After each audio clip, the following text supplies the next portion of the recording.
ప్రపంచంలోనే అతి చిన్న దేశం వాటికన్ సిటీ. ఇది యూరప్ ఖండంలోని ఇటలీ దేశ భూభాగంలో ఉంటుంది. ఈ దేశం యొక్క మొత్తం వైశాల్యం కూడా కేవలం 44 హెక్టార్లు, అంటే 110 ఎకరాలు. ఇంత చిన్న దేశంలో కేవలం 800 మంది జనాభా మాత్రమే ఉంటారు.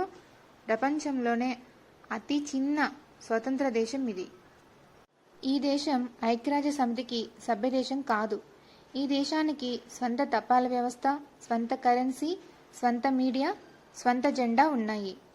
ఇంకా ఇక్కడ ఎయిర్పోర్ట్ లేకున్నా హెలికాప్టర్ కోసం హెలిపోర్ట్ ఉంది. ఇంకా ఈ దేశానికి స్వంత ఆర్మీ కూడా ఉంది.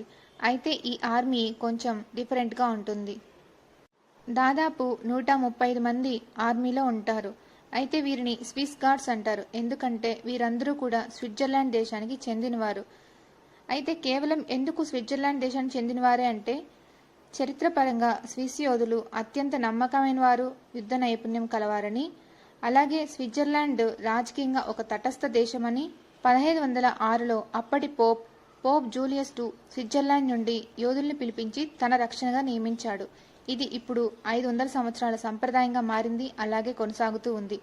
ప్రపంచంలోనే అతిపెద్ద క్యాథలిక్ చర్చి భవనం అయినటువంటి సెయింట్ పీటర్స్ బసిలికా ఈ వాటికన్ సిటీలోనే ఉంది. దీని అధిపతే వాటికన్ సిటీ దేశపు అధిపతి. వీరిని పోప్ అంటారు.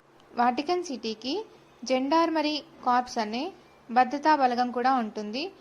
ఇది ఒక రకంగా పోలీస్ బలగం లాంటిది. ట్రాఫిక్ నిబంధనలు, విచారణలు మొదలైనవి చూసుకుంటారు. అయితే ఈ దేశం దేశ రక్షణ కోసం ఇటలీ దేశం మీద ఆధారపడుతుంది.